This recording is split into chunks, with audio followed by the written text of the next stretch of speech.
A Tensura story of the Silver Primordial. Rimuru was brought into the past by Raphael, who ensured he was given a powerful new vessel to inhabit. Follow Rimuru as he causes anomalies and creates new enemies due to the alteration of the timeline. Master, I am sorry. This is the only way for you to survive. I won't let you die because of my incompetence once more. Raphael, stop. Don't do it. You're killing them all. Stop, I don't want this. I can't live knowing that I survived because of their sacrifices. Stop. Master, I'm sorry. This is for the best. Even if it is an order, my priority is your safety. By ScribeC. Chapter 8 Guy and Velzard. A week after his latest summon, he is currently traveling inside a city in the material world. Security is easy to bypass.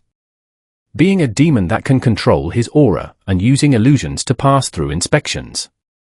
He usually goes to human cities to find new books and food. He has become quite addicted to the habit of eating delicious food. He is not only looking for food to eat, but to learn their recipes and how to cook them. He is also gathering information about the material world. He wants to stay updated with what is currently happening. Hey, did you hear about that incident? Yeah, it was horrible. 2 nations gone in just a day. Even the barriers couldn't handle it. I was actually near the area when it happened. Really? Damn, you got lucky. I know, it was so horrible that I could barely sleep for days. Such words were spoken in a bar where Argent was eating his food. Beings that can destroy nations in a day. I have never met a magical beast that can do that. Although, I could probably do the same. The barriers are strong, sure. But with a bit of nuclear magic here and there, poof. It's gone. Is it them? Hey guys, just curious. Do you know what destroyed the 2 nations? Was it magical beasts? Argent joined in the conversation. The men looked in his direction. I'm not sure myself. Some say demons, others even said humans, one of the guys said. But they all had something in common. Whatever it was they saw, the hair was colored red. Others also stated they saw other hair colors like green and blue, the man added. Well, that's them all right. No one else but them. Thanks man, here, let me treat you guys to something. Argent raised his hands to order a few drinks to thank the guys he asked questions. He has gotten used to gathering information as well as sorting the fake ones from the real ones. By the way, what were the 2 nations' names? Asked Argent, while having a drink with them. Well, the first one was the Kingdom of Paik. The other one was the super technological empire called the Super Magic Empire. That place had a lot of strong humans. Argent knew that place. The Super Magic Empire, which was inhabited by the High Humans. High Humans. Just like the name suggests, they are beings that are a step up from normal humans, physically, spiritually, and technologically. However, all of them seem to be egocentric and arrogant with their strength. I fought some High Humans before. They could give a normal greater demon a good fight. The exceptions of exceptions. The High Humans are all naturally gifted to be stronger than a normal human. They are the only ones to have more than a few hundred well-trained, veteran class for soldiers, with an average citizen being around class 2 to 3 depending on their age and profession. Argent went off to travel to the location where the 2 nations used to exist. It was in the western part of the continent. Once he was there, what he saw was ruined buildings. From what he could see, the people were wiped out with as little use of wide-range attacks as possible. Since he couldn't see any corpses lying around, he concluded that the 3 primordials, Rouge, Blue, and Vert, took the bodies and souls. But it would seem they didn't take every corpse. Small parts of a body could be seen sometimes lying around. A man's hand, a woman's leg, a child's head. Different body parts numbering only in the double digits were the only corpses left in the entire nation of the Magic Empire. Argent stored them all in his stomach. He plans to find a use for these limbs and other body parts. If I can fix one, I can probably incarnate myself inside a high human body. This would give me a strong material body. Argent kept collecting pieces until he found a piece of their technology. He took it in his hand. What is this? I have never seen anything like this before. Interesting. Argent went to look for more of this technology. He couldn't comprehend them, but he was willing to sacrifice time to learn. He was able to compile a few thousand broken pieces of the Magic Empire's technology, as well as about 100 books. Unfortunately, 1/3 of these books are either covered in blood or half burnt. The rest are using incomprehensible terms for Argent, probably referring to the names of the different types of technology and their uses. After collecting what he could, he went to take some stuff from the other nation. These are all that he acquired. A few tens of high human parts, limbs, chest, lower half, upper half, head, and so on. A few thousand broken pieces of technology ranging from small pieces 1/2 meter in size to large pieces 3 to 5 meters in size. Hundreds of books from the Magic Empire, though 1/3 are either half burnt or covered in blood. More than 100 books from the Paik Kingdom Royal Library. Money in Paik and Magic Empire currencies. A few miscellaneous items, including cooking utensils. After he got what he wanted, he planned to look for Rouge and the others in the material world. After the 3rd week, he was able to find them in the northern continent. Hey Rouge! It's been a while. I heard what you did.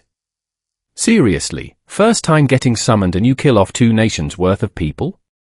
Not to mention the high humans, Argent said after he found Rouge in an ice castle near the middle of the northern continent. Oh, Argent! Well, it just kind of happened, you know. It was payment for the order, replied Rouge. Also, call me Guy now. It's my name. Guy? Someone named you? Who did? Argent was surprised to find that the Red Primordial actually took a name from someone. No, I named myself. It was from the sound that stupid king of the nation that summoned me screamed out when he died. Rouge, no, Guy, said with an amused smile, probably recalling the event. Well, that makes more sense. But seriously, naming yourself? Can you even do that? I see. What about Vert and Blue? Did they name themselves as well? Argent said, giving the other 2 primordials a side glance. Since they are now servants, they cannot speak unless given permission by their master. I named them, Guy said casually. What? You named 2 primordials? Yeah. Vert is now named Misery, and Blue is now named Rain, Guy added. He gave the signal to the 2 that they were given permission to talk. It is as Guy-sama said. We have been granted names, which led us to evolve into demon peers, Misery said. Demon peer? Demon peer? Not archdemon? They evolved. Higher than an archdemon. It seems that naming an archdemon who has hundreds of years of experience and reached the pinnacle of being an archdemon can evolve them past the limit of archdemon, said Guy, probably seeing the disbelief on Argent's face. Also, it seems I am past the demon peer evolution stage, and I am now a demon king as well as a demon lord or something. I see. So you 3 are probably extremely strong, huh? Probably the strongest in both worlds. Argent said. Well. Guy had a complicated face. Not really the strongest. Maybe 3rd, 2nd if I push it, but not the strongest. Did Guy just admit someone is stronger than him? Who is it, then? Who else? The one you said to be the creator. His name is Veldanava, Guy said to Argent. Oh, so he does exist. Veldanava, who? I'll remember the name. The next time I get summoned, I'll look for him. Where does he live? Asked Argent. It should be in the main continent, in that dense forest. Just go north from there. From this direction, just go south from this continent, and the first big mountain range should be the place. All right, got it. I look forward to meeting him. And with that, Argent stayed for the rest of his week in the northern continent with Guy and the two Primordials. He wanted to test his abilities and skill versus the Demon Peers and the Demon King race. Obviously, he got completely defeated, not even lasting half a minute in all matches. He also got acquainted with a white ice dragon named Velzard. From what he gathered, the creator Veldanava is also a dragon, the star dragon, Veldanava. And Velzard is the white ice dragon. The castle and the area are covered in ice to keep people from getting closer. However, from what Argent could see, the ice is already covering 3/5 of the entire continent. He has also seen people migrating to the main continent because of the change in temperature. In a week or so, there will be 0 inhabitants except for the demons in the ice castle. He taught Rain and Misery how to cook. They were the ones who asked and wanted to learn, so Argent accepted the request. Luckily for the two, Argent hasn't only been eating food and looking at recipes, he's also been practicing and experimenting with his foods. He's also been taking lessons, even if only for a week at best whenever he had spare time. In this way, he actually got pretty good at cooking food. Both Guy and Velzard even praised his dishes. And finally, the time came for him to return to the underworld. It took a few years before he was summoned again. This time he was summoned as an archdemon. The order this time was to stop a stampede of magical beasts. From what he could gather, it was a giant migration of different magical beasts at the same time. This happens every time the magicules in the area where they live decrease to a certain degree. They then go out and look for a new place to live. From what they have concluded, the stampede of magical beasts is heading straight in this direction.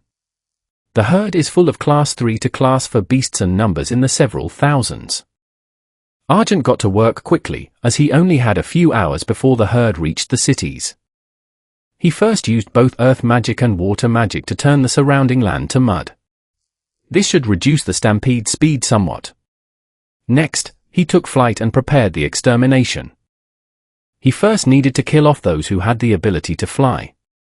They had much more freedom to escape than those on land. Using an art that he had recently learned from his travels, he controlled his aura and molded it into small, orb-like bullets. He had several small balls, smaller than a ping-pong ball, floating in front of him. With his magic sense, he quickly identified those he deemed annoying to deal with. Pointing his hand in their direction, he made a handgun symbol with the tips of his fingers in front of the small bullets of magic. Bang, Argent said. The magic bullet sped toward the target like a gun that had its trigger pulled. The target was a large bird-like monster, its strength varying from class 3 to class 4. But in the face of this bullet, its head exploded, and it dropped to the ground. Bang! Bang! Bang!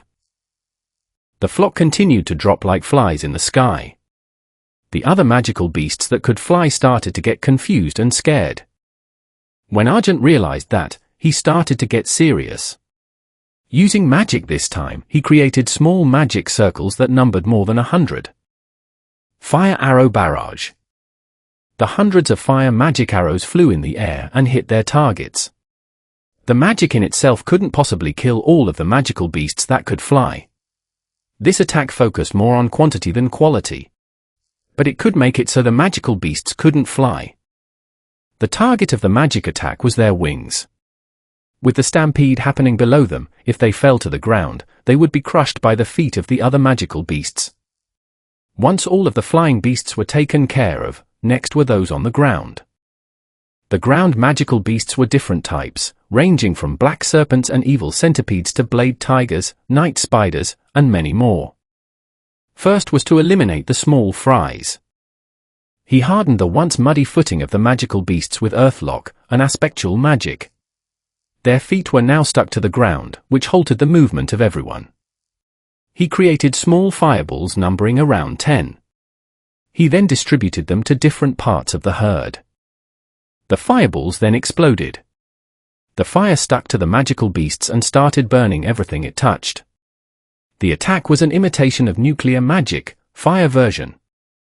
I can't exactly use nuclear magic here.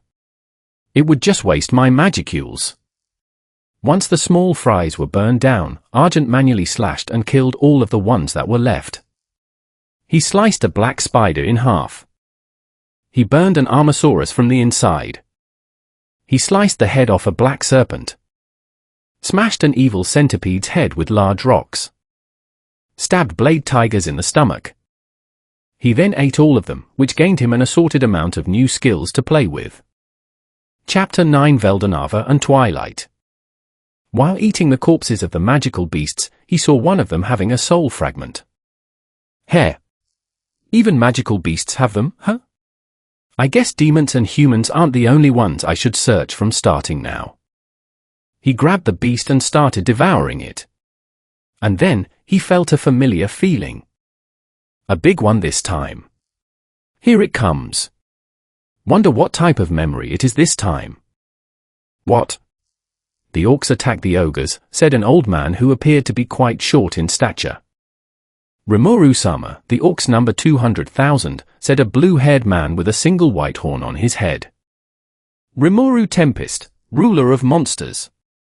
I would like you to defeat the orc lord, a woman with green hair and vines surrounding her stated while standing on the table. Ha ha ha. I will devour you now, said a being that had the face of a pig and was standing on 2 legs. His strength appeared to be in the class 5 category. I can't die. But you will die. If I die, my sins fall to my brethren. In this world, it's eat or be eaten. It doesn't matter that I am sinful. You're still going to die. But don't worry, I'll devour your sins with you. Devour my sins? Yes, not just yours, but your comrade's sins as well. You are greedy. That's right, I am greedy. Strong one. One who devours my sins. My hunger has been sated. Who was that? Orcs? Ogres? What are those? This isn't Satoru's memory. Rimuru, who's that? Is this a new person? Satoru came from a different planet, but the landscape looks like the cardinal world in that memory. Magic also doesn't exist in Satoru's world. So is it really in this world? Sigh. Whatever, I am going to Veldanava anyway. I'll just ask him about these memories. Argent then sprouted his wings and flew to the northern part of the continent, the location where Veldanava was supposed to be. Once he reached the foot of the mountain, he could sense that the magicule density in the air was stronger than it was before. It was very dense. Humans wouldn't be able to even reach where he currently was. He then flew to the top. A large dragon with cyan scales appeared. He had 4 legs, 2 large wings, and smooth spines going down his neck and onto his back. The aura it was releasing was so intense that being beside it was suffocating. The dragon looked in the direction of Argent, who had just landed. I seem to attract your kind for some reason, the dragon said, recalling the time a red-haired demon challenged him. So, do you want to fight as well? Asked the dragon. That is not my goal. At least not yet, anyway. I would like to talk with you and ask some questions. Argent was trying his hardest to show politeness. Talk? You are a unique demon. To think that you would go out of your way just to talk to me, he stated, surprised. Very well, you pique my interest, demon. What is it you want to know? Argent then told him everything about himself, from being born as a half-primordial, to acquiring memories from eating souls. He also explained the situation with his soul being only a third in size compared to the average soul, as well as it being unstable, making the probability of him dying for real when killed very high, if not guaranteed. Veldanava listened intently as Argent talked. He was quite surprised by the demon's situation.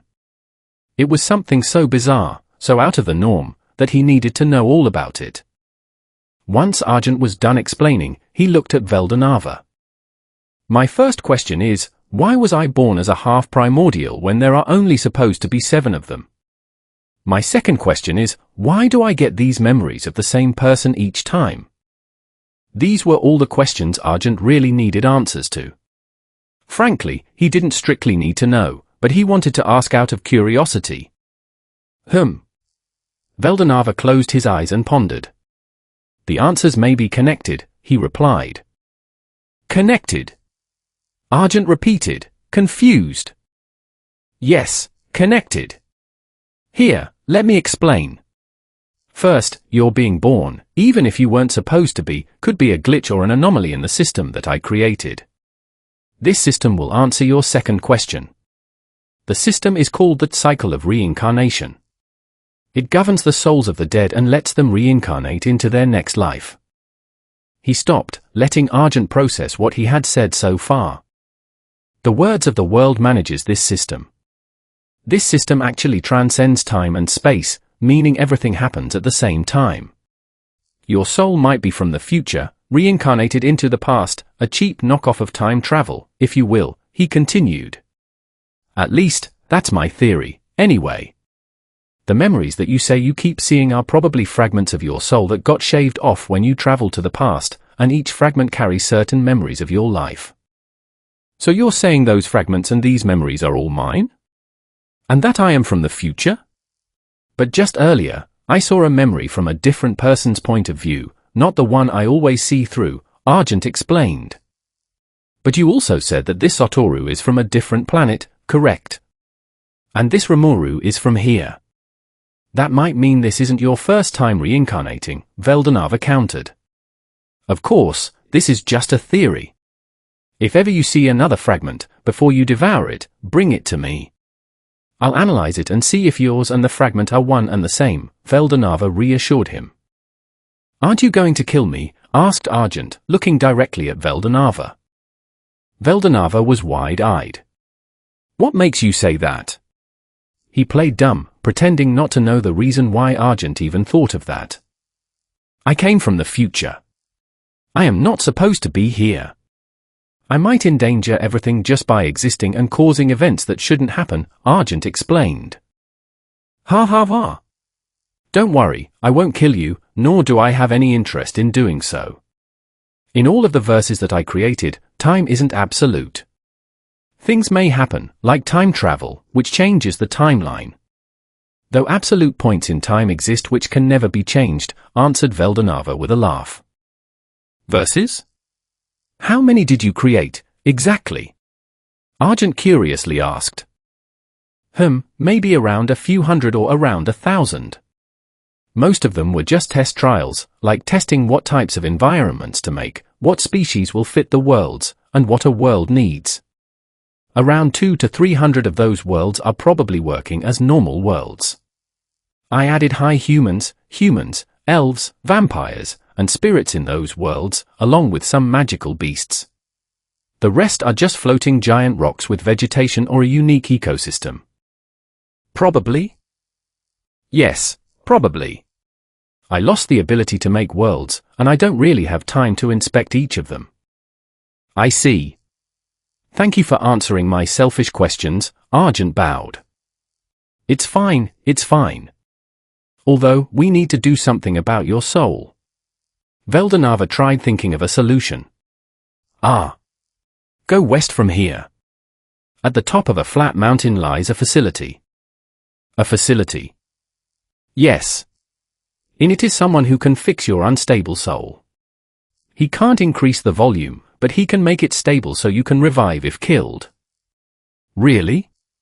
Someone like that exists. Argent couldn't hide his surprise.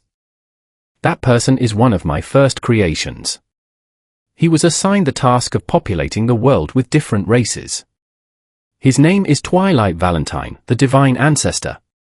If you're lucky, maybe you can find a body there that you can incarnate into, Veldanava suggested. I see. Thank you for telling me about him, Veldanava. The two talked for a few more hours until it was time to say goodbye. As Argent went away, Veldanava could only look at his fleeting silhouette. Semi-primordial demon Argent. I never saw you exist in the future I saw. I'm probably dead at that point. Well, I didn't see everything, anyway. Maybe something happened in the future that I never saw that forced you to change the past. But still, reincarnating as a semi-primordial demon. So you're the reason for the birth of late. Wonder what will happen if I made you a full-fledged primordial.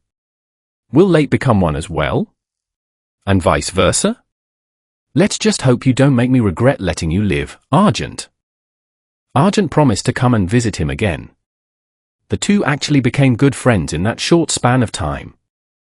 Argent, not really in any rush, decided to travel by land instead of flying. It took him 10 days to arrive at his destination. Once he caught sight of the facility, two people appeared to confront him. One had the appearance of a youthful elf with green eyes and long green hair tied in a braid. The other was a cute silver-haired girl on the verge of becoming a woman. Her heterochromatic eyes glistened in deep crimson and light sky blue. When her lips parted, they revealed a set of pure white fangs. An elf and a vampire? No, they seemed too strong to be just some ordinary elf and vampire. Like high humans, elves and vampires are the other races living in the cardinal world aside from humans. Although they are stronger than humans, they have low birth rates. As far as Argent knew, they only numbered around a few hundred. They hide in settlements that are just for their kind. They do this to make sure that they don't decrease their already small numbers. The only reason I even knew they existed is because I caught a glimpse of a few hiding in human cities. They were using illusion magic constantly. One of the elves actually became a contractor one time. They ordered me to eliminate the humans crawling near their homes.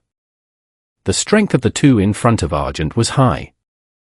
Hey, this can't be true, right? They have strength around class 5, maybe even class 6, I'm not sure. I came here to make sure I don't die when killed. If I fight them, that would defeat the point of coming here. Maybe I could take down one of them by the skin of my teeth, but two of them? Yeah, no way.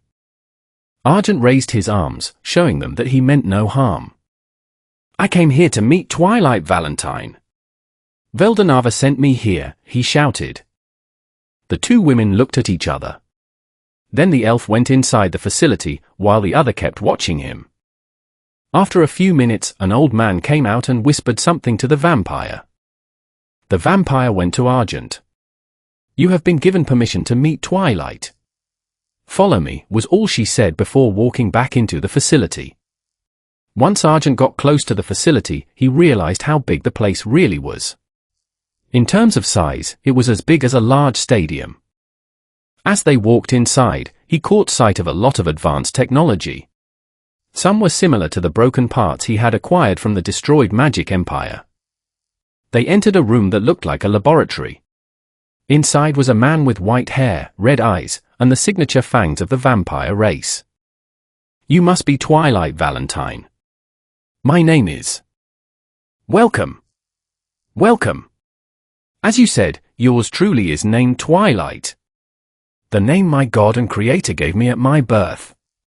Given the important job of populating worlds, given the ability to make races, truly something befitting my status as the divine ancestor.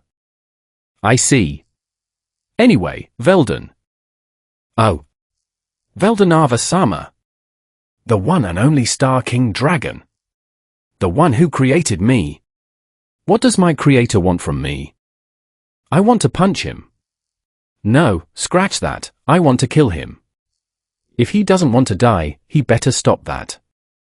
From the looks of it, this seemed to be a common occurrence.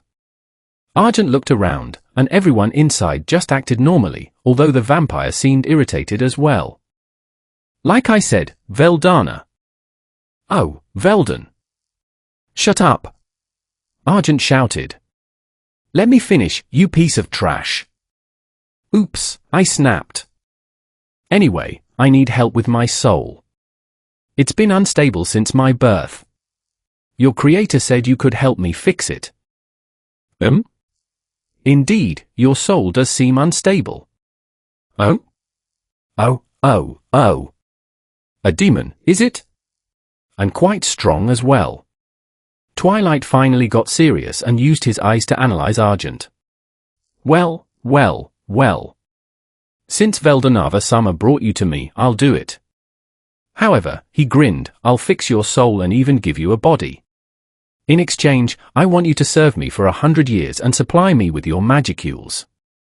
100 years is not a lot. And supplying you magicules, is it because you're a vampire? Argent asked. I wouldn't really call myself a vampire. As I said, I am the divine ancestor, the very ancestor of races. It's just that absorbing magicules is an intrinsic skill of mine, and I passed it down to vampires as well, explained Twilight. Either you serve me for 100 years and become a spiritual being that can be revived, or refuse and fear the day you get killed. Just for your information, those two can kill you right here, right now. Is that a threat? He. Not at all. All I am saying is, a lot of beings are capable of killing you. Sigh. I'm going to regret this. All right, I accept. However, I'll have the freedom to travel once every 3 months for 5 days each. You don't need to know the details about where and why I'm going. Very well. I accept your condition. Welcome to the team, Argent. Just Argent. Chapter 10 True Ancestors Facility. They then shook hands. Twilight placed his hands on Argent's chest, searching for his soul. This might sting a tiny bit, Twilight warned Argent, to which Argent could only nod. Then the pain came. It was a surprise, the pain was felt in every inch of Argent's body. However, he didn't feel it as much as he normally would. Since the very first day of his birth, for the past few years, he had been trying to get used to the pain of a broken soul until he could manage it. Pain is still pain, though. A few minutes later, it was finally done. Argent's soul was finally stable. He could finally be relieved to die knowing he could revive again. Unfortunately, the missing fragments of his soul were still not filled up. Well then, let me introduce you to the team, Twilight said, introducing everyone in the room. This here is Sylvia-chan and Lumi-chan.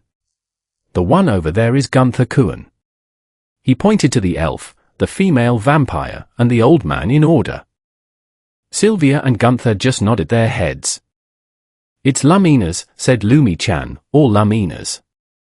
Anyway, Lumi-chan, give Arji-kun a tour of the facility and his job, Twilight ordered. TSK, fine. Let's go. Luminas pointed at Argent and they went out of the room. This facility is made to support Twilight's ability to create different races.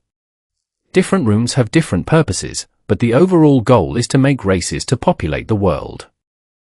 As they walked, Luminas explained to Argent what he needed to know about the facility.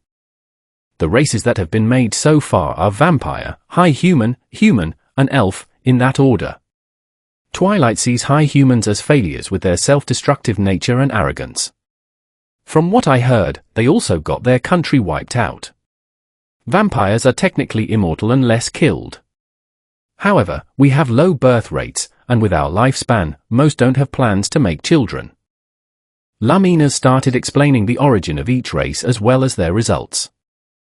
Similarly, elves have low birth rates as well, albeit higher than vampires. They also live long lives, since elves are incarnations of wind spirits. Also, Sylvia isn't just any elf, she's a high elf. She was born from a wind spirit lord. High elf? Wait, wind spirits. Doesn't incarnation just plant the spirit inside the body?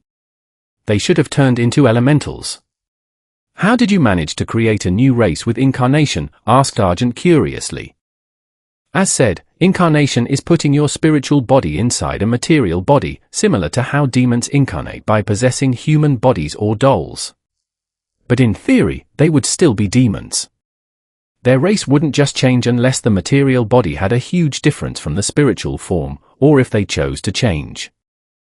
Oh, that. Well, we call it incarnation, but it's more like synthesis.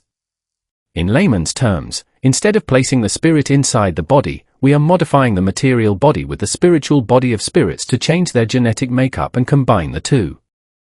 Wow! They thought of some incredible stuff here. Although it sounds simple, it's harder than it needs to be, really, complained Luminas. Why so? Laminas placed her hand on a door and opened it. The spirits have to be superior spirits that are mature enough to develop egos. This is one of many rooms where we place the medium spirits and forcefully evolve them, explained Laminas while Argent looked around the room. The room was huge, as big as a gymnasium. The walls were full of capsules housing medium spirits, with tubes connected to each capsule. What's in those? Argent pointed at the tubes. Magicules. A lot of beings like us can evolve if we have enough magicules. That's the reason, anyway. Although we have to be careful with how much we give them. While beneficial, too many magicules are also bad. Why bad? How exactly? Well, best case scenario, the spirit just dies. Next scenario, the capsule could blow up and free the surrounding spirits. And lastly, the worst case scenario, the spirit will mutate and go berserk, she replied nonchalantly. Has that ever happened before? It seems like you're speaking from experience. Laminas looked at Argent and sighed. Yeah, it happens quite often. Anyway, you said the elves are made with wind spirits. How about vampires? Trying to change the subject, Argent asked a different question as they walked to the next room. We, or more like I, am based on Twilight himself. He already told you the intrinsic skill of taking magicules is given to vampires. In my case, I am somewhat of an alter ego of his. An alter ego? But you two don't seem alike, Argent said. Our spiritual composition is one and the same, with a few differences, making us the same person with different egos. Also, don't ever compare me to him, she glared. What about the high humans? They were the very first race to be made in here after me. The goal was to have an immortal body that could populate the world, which is the main goal even now. High humans were supposed to meet those criteria, but they didn't, which is why they are labeled as failures. They continued their talk as they walked through the area filled with multiple rooms containing spirits. This area here is where we store the bodies that we use for the synthesis. Wow! So you guys use humans as the bodies? Asked Argent as he looked at the hundreds of bodies. Humans are the base form. You and I look no different from humans aside from our auras. Similar with Sylvia, if you ignore her ears, she can be seen as a human. Well, that is true. So where did you get the bodies? Did you make them or take them? Taking being used as a term for capturing them and removing their souls. Yes, we took them from the towns and villages near here. Of course, we didn't just randomly pick. We made sure to pick the best quality body for the spirits to live in, Laminas said, as if stating she bought the highest quality products on the market. By the way, why are only wind spirits used? High humans were the first or base race, humans being inferior versions, vampires from Twilight himself, and elves from wind spirits. What about fire, earth, and water spirits? We plan on making them as well, but we prioritized making elves first. It takes a couple of decades to safely and consistently make superior spirits, and it takes a week to synthesize a spirit into a body, she explained, outlining the time frame. The plan was to move to the next element once the elves reached a population of more than a few thousand. How many are there right now? Around 700 to 800. By the way, the vampire race has several thousand already, they're just spread out. So that's why there are a lot of spirit capsules, because it takes a long time to do it one by one. Finally, they reached the last area for the day. This area is where the synthesizing happens, pointed Laminas. We have to be really careful with them. Just a small change will generate a different outcome. The spirit, instead of turning into an elf, might just incarnate into the body, or create a new type of magical beast that can level cities, warned Laminas. They cautiously looked around the area, making sure that everything was in order. Well, overall, that's all you really need to know at the moment. You'll probably become an assistant to me and Sylvia, stated Laminas, looking at Argent. Good to know. Pleasure working with you starting now, said Argent. A few hours later. Arji-kun, let me give you a body, Twilight said to Argent. Wait, Can you use these? Argent removed a few corpses from his stomach. Hi humans, huh?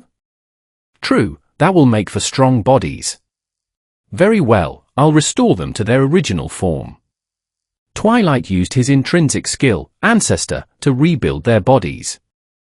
Argent brought out all of the high humans he had stored up and asked Twilight to restore them as well. Twilight agreed, on the condition that he could keep at least 5 of them. Argent agreed. A few years later, Argent had gotten used to life inside the facility. He had learned a lot of things inside it, especially with the technology he had stored. He had learned that Jahil, the first high human, was an assistant here as well. And this person was the ruler of the magic empire that was annihilated by Guy. The technology of that nation was based on the technology in the facility. Although the technology they had in the empire was more advanced than the technology in the facility, that was because the empire chose to progress their technology, while the facility only used their technology to make races. The empire couldn't create races like the facility, but they did make something else. They created a field called spirit engineering, the use of technology with the help of spirits. While everything seemed fine and Argent was used to the routine, starting a few years ago, things became chaotic, to say the least. Boom! The ground shook. Alarms went off, alerting everyone that something was wrong. Sigh. Another failure, is it? Or is it shenanigans by Twilight? He calmly walked to where the explosion happened. On the way, he encountered Gunther, who was also heading to the area. Do you know what it is this time? Asked Argent. At the moment, no. But I do have a theory, replied Gunther. Gunther was a vampire, similar to Lumina's. From what Argent understood, he was supposed to be the one to lead the vampire race, but he relinquished the position to Lumina's and became her subordinate. When the two arrived at the location, what they saw was a room that was supposed to be used for synthesis. The capsules were broken, all of the technology was destroyed, and a giant hole was blown into the wall. Sigh. This takes me back to when something like this first happened. Flashback. Sylvia was inspecting each of the rooms containing the spirits, checking if any had matured or if they needed to change the density of magicules per capsule. Accompanying her was Argent, who was taking notes on each capsule's magicule density. Boom! Roar! What was that? What's happening? Asked Argent, surprised by the explosion and the loud roar that reverberated through the entire facility. Probably another failure. Don't worry too much, that happens often. Let's go make sure to lessen the damage, told Sylvia, lightly jogging toward where the roar came from. Don't worry, it happens often. Argent could only mutter in disbelief. When the two arrived near the place, what they saw was a large, flaming bird. The surrounding walls were melting as it grew closer to them. There were also a few other animals that were fire-based, wreaking havoc. Those are test subject FS-type animals. That bird is number 1, and the others are 7, 9, 3, 11, 6, and 15 as well. I didn't need to hear their numbers. What should we do? That bird seems like bad news. I can't fight with all of this tech surrounding us. Oh, it's simple. Just blow a hole in that wall. Sylvia pointed at a wall beside the monsters. I see. If we let them out, I can go all out and finish them off. Argent created a magic bullet and blasted a 7-foot hole in the wall. He then released his aura to scare the flaming beasts. Once outside, he went after them. Stop, stop, stop. You did good, very good, actually. No need to do anything further, said Twilight, who had just arrived with Lumina's and Gunther. Why? Shouldn't we dispose of them? Asked Argent. That's not our job. Let them be. I'll send someone to observe them while they are outside. Let me get back to work and fix the broken things, answered Twilight. Those things will destroy everything, you know. Also, they are fire-based, meaning they'll burn everything from towns to forests, reasoned Argent. Don't worry, that's Guy's problem. Veldanava-sama gave him a wonderful job to make sure peace is kept in this world. He'll eventually kill them once they have caused enough damage. Argent could only look in disbelief. Twilight was really throwing his work and failures onto Guy's lap. Why were there even animals there? I thought we were using humans as a base, Argent whispered to no one in particular. Good question. The answer is, we experiment on everything here to make sure we get the best results. Who's to say animals can't be bodies for new races, answered Twilight, who overheard Argent's muttering. Experiment, experiment, experiment. If it works, that's magnificent. If not, set it free and let others handle the work. Our job is to make them, not to dispose of them. Although, we do keep notes on their destructive nature. That's why I'll send someone to observe them destroying civilizations and ecosystems. This bastard really has a screw loose. To think someone would do something like this to Guy. The bastard probably doesn't fear death. Argent and Gunther saw Twilight and Sylvia. The two went over to the Divine Ancestor and the High Elf. So, what test subject went on a rampage this time? Argent asked. This had become a normal occurrence. Once every year there would be at least one incident, otherwise, it wouldn't feel like the same facility. He. This one is quite unique. No, not just unique, an extremely unique creature.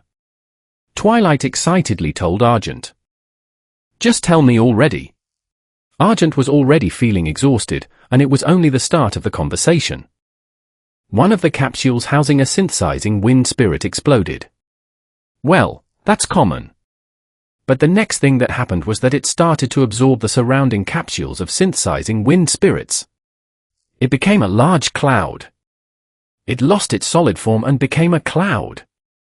Ah, amazing! Truly the benefits of experimentation. Twilight wriggled around as he told what happened. Is that so?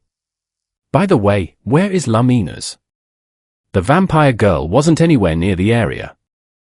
Oh, the cloud was stronger than the usual beast, so I had Lumi-chan be the observer this time. Aren't I responsible? I'm sure Lumi-chan is proud of me, answered Twilight. That's one of the reasons why she hates your guts, you know. Chapter 11 Spirit Queen Ramiris. While the people inside the facility continued their work and fixed the broken parts of the facility, they sensed a few people coming near them, all of whom had immense magicules. The group went outside to greet them, Twilight in front. Well. What does the mediator need with little old me? Twilight asked. Enough with that nonsense, Twilight. How many times have I told you to keep your failures either on a leash or kill them? Do you know that your recent failure destroyed 2 nations?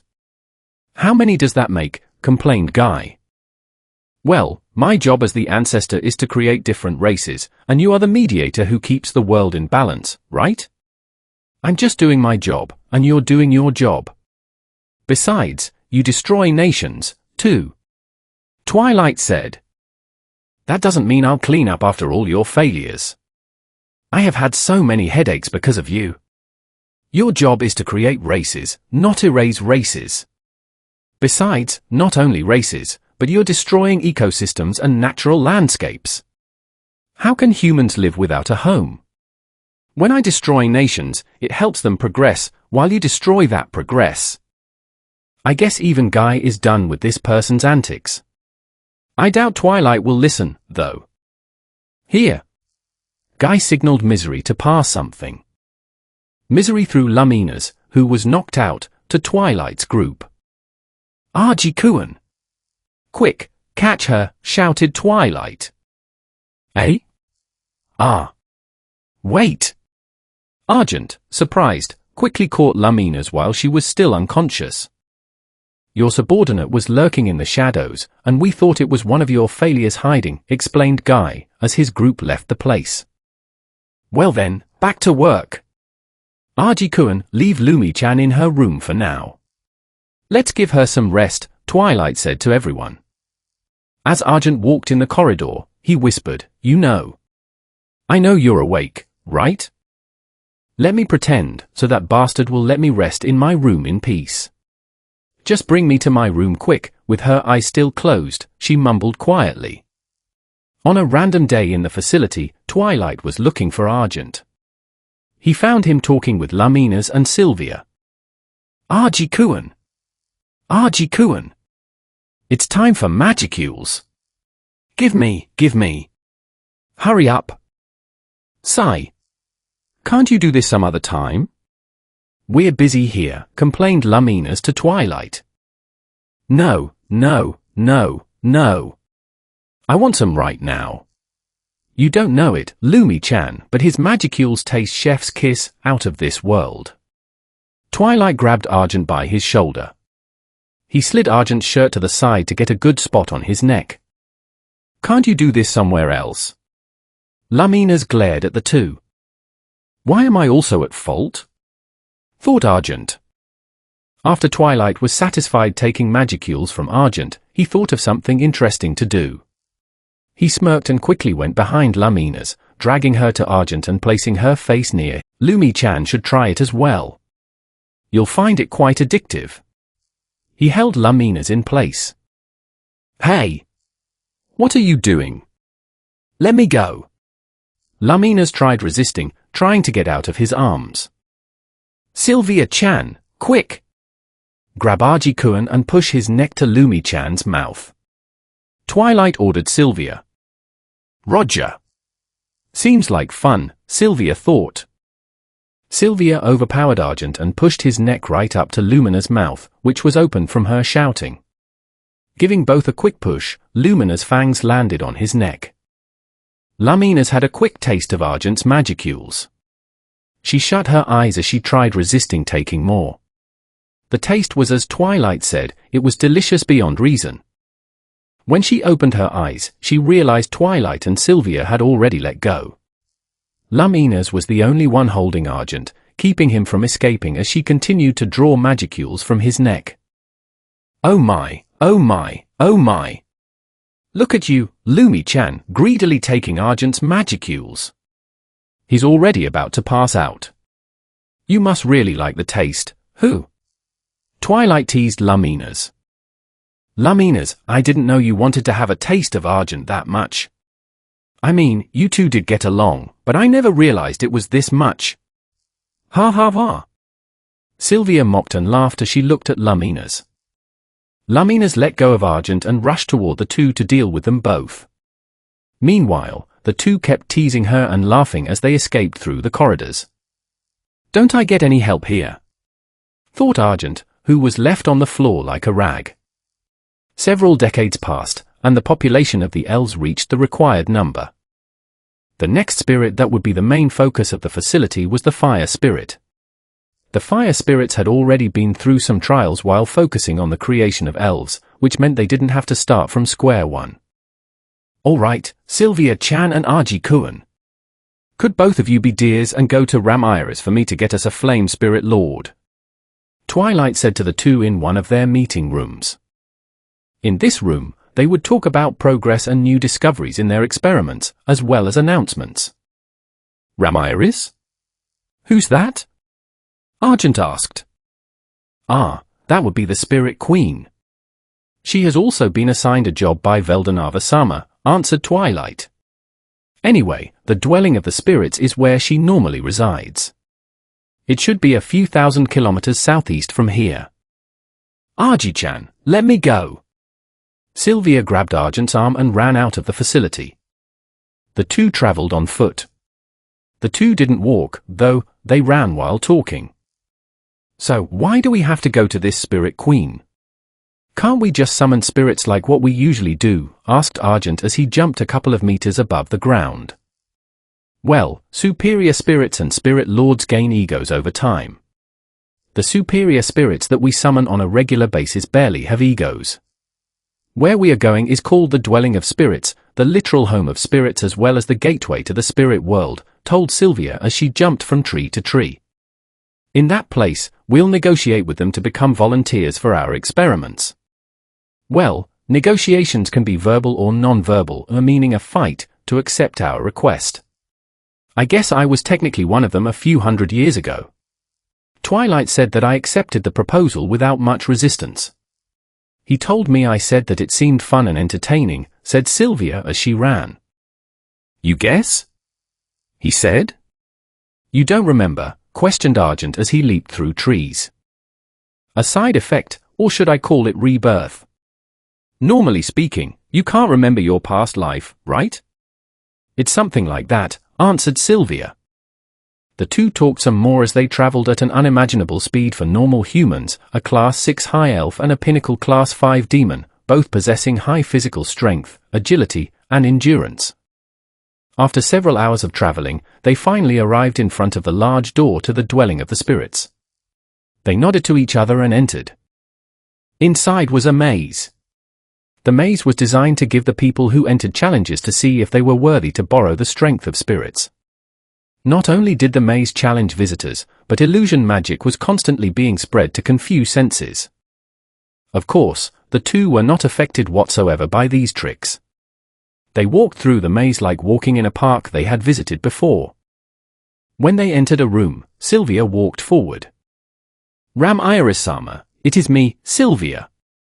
We have come to talk to you, Sylvia said. Aside from Argent, there wasn't anyone else in the room until Sylvia spoke. Suddenly, a beautiful woman appeared. She had blonde hair styled in pigtails and yellow eyes, with dragonfly-like wings on her back. Anyone could see that she was the Queen of Spirits. Sylvia-chan, what can I do for you? The woman, Ram-Iris, said with her soft and pleasant voice. Yes, we have been ordered by Twilight to obtain a Flame Spirit Lord for our latest race creation, and if possible, obtain several superior fire spirits as well. Sylvia bowed on one knee as she spoke with her head down to Ram-Iris. We? Asked Ram-Iris. Then she looked in Argent's direction, finally seeing him. Oh my, sorry for not noticing. I see. A demon with a small but strong soul. Twilight probably took an interest in you, huh? It is a pleasure to meet you, Ram-Iris, the Queen of Spirits. I am Argent, also known as the Silver Semi-Primordial Archdemon, said Argent. Silver Primordial? Archdemon? Do you by any chance know Guy? Asked Ram-Iris. Yes, he is the Primordial Rouge, now named Guy. I have met him several times before in both the underworld and the material world. I see. Well, for what you two are looking for, let us go to the location. Ram-Iris started walking ahead, guiding the two. In less than 5 minutes, they arrived at a platform. That is where you two will get the spirits that you want. Go up there and communicate with the spirits. If they show interest, they will come to you, pointed Ram-Iris. And if they don't, asked Argent. Well, Ram-Iris had a conflicted smile. You can use the inferior spirits that come to create a new superior spirit. However, for a spirit lord, you'll have to find a way to bring them to your side. You can't just make a new one, it's not really possible. I see. What should we do? We can't attract a spirit lord. They probably have really mature egos to not. Don't just push everything onto me. Sighing, Argent stepped forward and opened his mouth. Hey, matchsticks! Get down here before I go there and beat you all into submission. Or what, are you all a bunch of cowards? Pathetic. And this is supposed to be what spirit lords are. Argent spread out his aura to every nook and cranny of the place, making himself as imposing as possible. 3 things can happen here. I'll be totally ignored, which is the worst outcome, a spirit lord will appear scared, which is the best scenario, or an angry spirit lord accepts my challenge and I beat it into submission. The entire area glowed for a few seconds. Once it stopped glowing, figures appeared floating, looking down at them. Ha ha ha! You've done it now, Argy-chan, said Sylvia as she looked at the 6 floating spirits in front of her. Well, I mean, they appeared, didn't they? I think I deserve praise. I wouldn't exactly call it praise, but it is amazing that you made them appear, commented Ram-Iris. 6 spirits floated in front of the 3, 2 of which were spirit lords, what they had sought to acquire. The bizarre thing was that only one of the two spirit lords was fire-based. The other one was water-based. A water spirit lord and a flame spirit lord. They also had two superior spirits each on their sides. The flame spirit lord had two flame titans, Ifrit. And the water spirit lord had two water saintesses, Undine. The superior spirits were all class 4 beings, and the spirit lords were class 5 beings. You dare mock us, demon? You must be courting death. If you really can defeat us, we'll submit. If you don't, we'll kill you, the two spirit lords said alternately. Well, Arji-chan, it was nice knowing you, Sylvia offered her condolences. Hey! You're helping me, too. You fight the water spirits, and I'll take the flame spirits, complained and appointed Argent. You're dragging me into this. Isn't this your fault? How low of you, Arji-chan? Sylvia said, fake crying. You're the one who said to do something, shouted Argent. Yeah, fine. Make sure to win, all right? If you die, Luminas will probably get mad at me. Chapter 12 Spirit Recruitment and Half-Seraph? Now. Before you start, let's change locations first, said Ramiris as she got in between them. Of course, Ramiris-sama, the spirit lords quickly agreed. Sylvia and Argent both nodded as well. Ramiris opened a door. Now, using my intrinsic skill, all of you will fight in this place. The reason is so you can all go all out, explained Ramiris. And so that I can revive anyone who dies. But you don't need to know that. The entire area was covered in stone. The height of the room was more than 10 meters, and the width seemed like it could go for a kilometer on all sides. Once they had all gotten inside, the fight immediately started. As Argent and Sylvia had discussed, they separated. Sylvia would defeat the Water Spirit Lord, and Argent would defeat the Flame Spirit Lord. Argent was already in a pinch. In terms of pure fighting power, the Spirit Lord had him beat. The Spirit Lord also had an advantage in numbers with his two Ifrits. Not to mention, the natural enemies of demons are spirits. The only things Argent had over the Spirit Lord were technique and experience. The Flame Spirit Lord had been constantly using its flames to burn Argent alive. There was a reason why Argent picked the Flame Spirit over the Water Spirit, his thermal fluctuation resistance, which negates heat and cold attacks. Unfortunately, what he had was resistance, not nullification. He could still be damaged by their attacks. He was a Class 5 Archdemon, while his enemies were 2 Class 4s and 1 Class 5. Just fighting the Flame Lord was supposed to be hard enough, but with support from the Class 4 Ifrits, there was a very low chance of winning. Every time Argent tried killing off one of the Ifrits, the Flame Lord attacked. He couldn't even finish off the Class 4s without the Flame Lord's intervention. This wasn't good. Not good at all. He used thought communication with Sylvia. Hey, Sylvia, how is it on your side? Well, I have defeated the two Undines. The Water Lord is angry right now and is doing everything it can to kill me. How about yours? It's terrible. I can't even kill off the small fries without getting fried myself. Too bad. Spirits are your natural enemies, it's just a bad combination. That may be true, but I have an idea. I need your help, though. I don't mind. Let's do it. The battle continued for more than half an hour. Sylvia exchanged attacks with her enemy. Meanwhile, Argent kept running around the place to find a blind spot. Suddenly, Argent lost focus and got surrounded. This is the end for you, demon, said the Flame Lord. Argent grinned. Fool, dodge, the Lord heard someone say. When he looked, he saw a large-scale water-based attack. He dodged quickly, moving to the side. The attack was heading toward Argent. Then, he disappeared into the shadows. The Ifrit previously behind him was hit by the attack. With the Flame Lord still in shock, Argent appeared at the back of the other Ifrit. He then finished that Ifrit off before anything else using his sword coated with fighting spirit. The one hit by the water attack was too weakened to be labeled a threat and was on the verge of dying. Then the Lord got angry when it realized what had just happened and the scheme Argent devised. You. Here.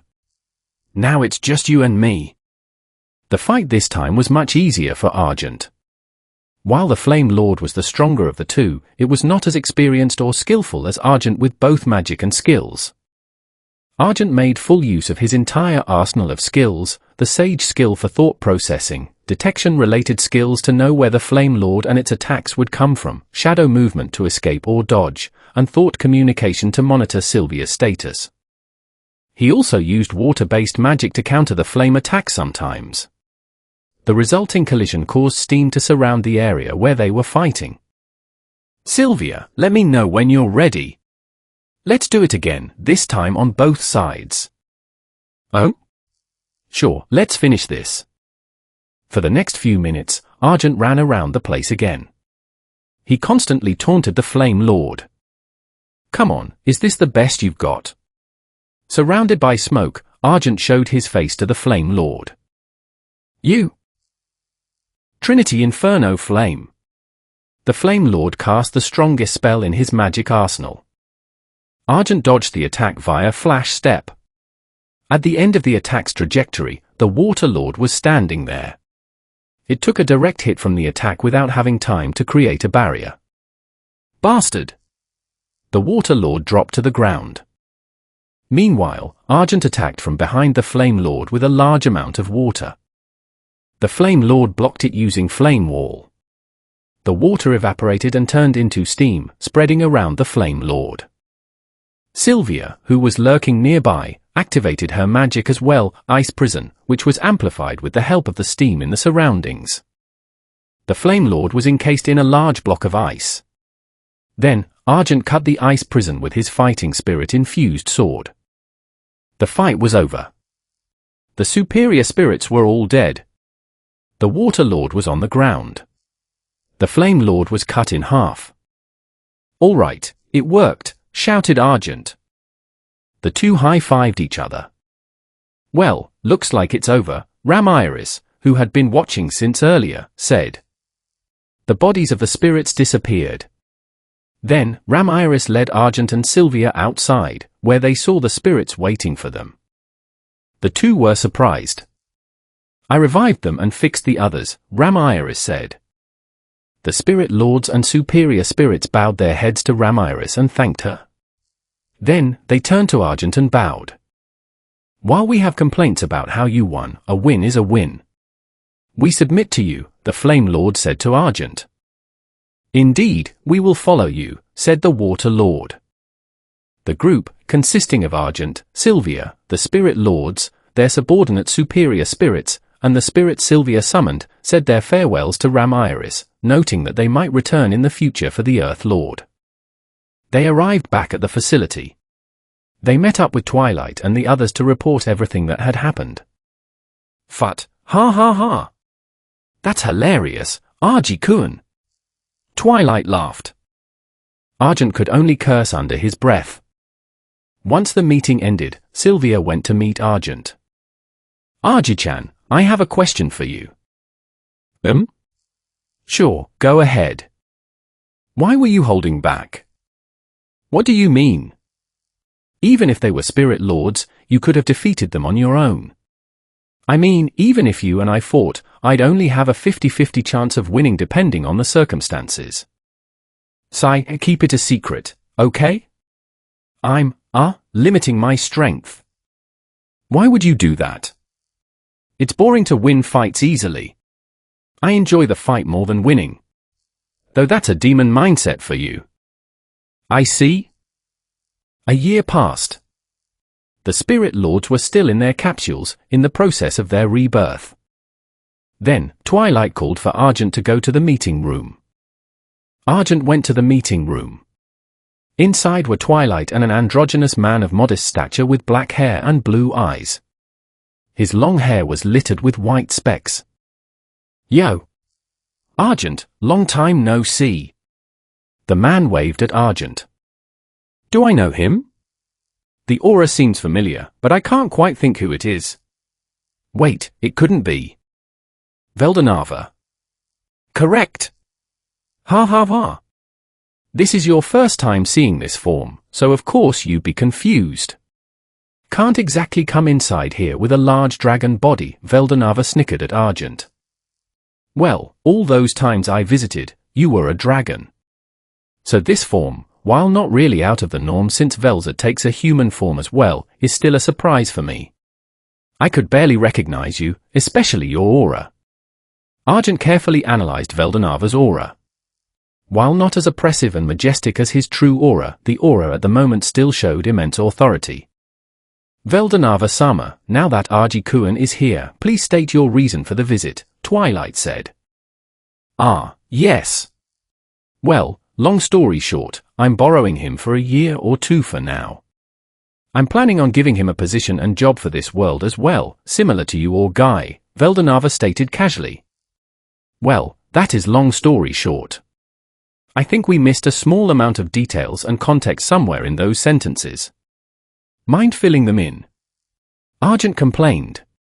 He could barely understand what Veldanava had just said. Me? With a job similar to Guy and Twilight? Well, I'll explain on the way. At the moment, all Twilight needs to know is that I'm borrowing Argent for the next 1 or 2 years. Understood, Veldanava-sama. He is all yours to take, Twilight could only agree. Excellent. Argent, let's go. Veldanava dragged Argent out. The two were flying leisurely in the sky, Argent with his demon wings and Veldanava with his dragon wings. Mind explaining now? Asked Argent. Right. There's been a problem in the cardinal world. No offense, but it's probably, no, it is your fault, explained Veldanava. My fault? How, exactly? You are an anomaly. Your soul fragments are scattered all over different worlds and different eras. That is an error in the system, and the system, or the words of the world, is trying to fix it, said Veldanava. Its plan is to bring the fragments together to merge them and become one again. However, it doesn't have the ability to force people to merge. What it can do is merge worlds and eras. There have been cases where people are coming to this world from different worlds. A few years ago, a gate appeared from one of those worlds. I quickly closed it off, of course, and never thought much of it at the time. Then you came and explained your existence, and now another gate has appeared. Since it is your fault, I'm making sure you take responsibility and fix it yourself. Of course, I'll give you the power to do it. It will be your duty to close these gates and keep these otherworld travelers in check. Is that so? Sounds like a pain. Do I even get anything from this? Asked Argent. Well, first off, I won't kill you. If I kill you, the problem would be gone, but I'm letting you live. Second, I'll give you a payment that you will like. In a couple of hours, they reached Dragon's Peak. Standing there was an angel in the literal sense of the word, a short, blonde-haired girl with a pair of wings on her back, waiting on the mountain. Her expression was completely indifferent and emotionless. Greetings, Veldanava-sama, she bowed on one knee when Argent and Veldanava arrived. Yes, no need for that, late. Anyway, this is Argent. You two will be working together for this job. Veldanava introduced Argent to Late and vice versa. Argent-sama, pleased to meet you. I am the half-seraphim Late. Late bowed her head. Half-seraphim? It couldn't be. Yes, pleasure's mine. As you know, the name's Argent, a semi-primordial demon, he replied. Hey, Veldanava, this girl, is she? The world balancing itself. You were born, so she had to be born. Basically, think of yourselves as twin siblings, Veldanava grinned, seeing amusement in Argent's reaction. Late, make sure to follow your big brother's orders, all right? You two will be working together, after all, Veldanava said, facing Late. Understood, Veldanava-sama. You sure are having fun? Argent looked at Veldanava, annoyed. The trio went to the location where the gate appeared. Chapter 13 Universal Problems. The trio went east toward the Eastern Empire area. They arrived at the location of the gate. It looked like a crack in space. "Hey, this isn't dangerous, right?" asked Argent. "Not really, for the most part. It seems pretty stable compared to the last one I saw," replied Veldanava. "All right, Argent. As a demon, I'm making a very, very long contract with you, because this will probably last forever. You know, you'll have to pay me an amount that equals that long of a contract. I know you're the creator, but what do you offer that will compensate for my services?" "You? I'm basically helping you here, right? I mean, this is your fault in the first place, and you have the nerve to ask me for compensation. But this is a contract, right? Sigh. The compensation is my magicules, a better body to host, a unique skill to help you with the job, changing your race to a true primordial, and lastly, a weapon made by me. Is that enough?" Veldanava said begrudgingly. "Sure. That's more than enough. Consider it a done deal." Argent happily agreed. The body and weapon will be given another time. The magicules will be given at regular intervals every century. The evolution to primordial will happen once you're done with this verse, explained Veldanava. "What about the unique skill?" "Obviously, I'll give it now. You won't be able to do your job without it." Veldanava stepped closer to Argent and placed his hand on Argent's shoulder. "Unique skill or Verse Voyager acquired." "Verse Voyager? What's that?" "It allows you to travel to verses and worlds that you have been to. It also allows you to close off gates and open gates. With this skill, you should be able to close off the gates that appear in the future," explained Veldanava. "If that is my job, what is her job?" Argent pointed to Late. Remember when I said I couldn't exactly supervise all the verses that I created? Late's job is to inspect and analyze each world that appears and give you the collected data. Basically, you'll be the overseer of worlds, Veldanava continued. "I'll make a specific dimension to be your headquarters. This is where you will oversee the verses that you have been to. Your unique skill, Verse Voyager, can only travel to other verses that you have visited and have sufficient data about. That's one of the reasons for Late's job." "Isn't this too heavy a responsibility for me? I'm not even your subordinate. I could do a lot of things with this power, and not in a good way for the world." "Ha ha ha. Well, I also employed Guy as the mediator, didn't I? He isn't my subordinate either. My subordinates, as you can see with Late, more or less have no ego or a very weak ego. They just follow my instructions to the letter. I need you to do your job even without me instructing you what to do." "Heh. This girl has a weak ego? Seems only slightly below average to me. Give it a few hundred years and she'll have a full-blown ego. That's because she was born from you being born. Unlike my other subordinates that I created, you could say she takes after you. Actually, you're basically her creator, so she's your subordinate, not mine." "So, do you want her?" teased Veldanava. "Ha ha, funny. Are you coming inside, too?" Argent rolled his eyes, ignoring the question. "Yes, I still have more things to explain on the other side," replied Veldanava. Meanwhile, Late was quietly watching the two converse. In her mind, she didn't have the right to talk on equal grounds with Veldanava and Argent. The trio went inside the gate. What they saw was a world completely different from theirs. There were no people, no magic, and no monsters.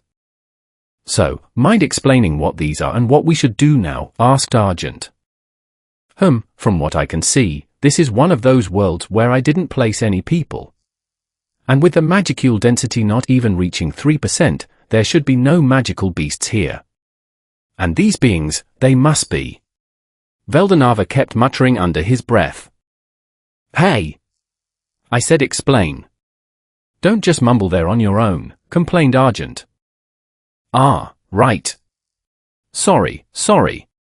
I'll explain from the beginning.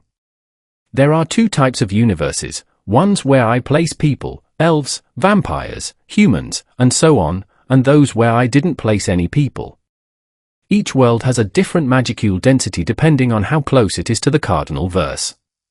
Those higher than 10% have magic and sometimes magical beings, while those with less than 5% will never sprout magic or magical beings naturally. While I didn't place people in all of the worlds, I still placed animals and plants in the majority of them. It's their desire to live that may sprout new beings and evolution. One example is this world. This is a world with less than 3% magicule density, meaning no magic and no magical beings. It's also a world where I didn't place any people. The animals evolved on their own, resulting in these new reptilian creatures. Argent and Late listened carefully to every word that came out of Veldanava's mouth. They scanned their surroundings to confirm that the magicule density was low and that there were no people. So all I have to do is close the gate, right?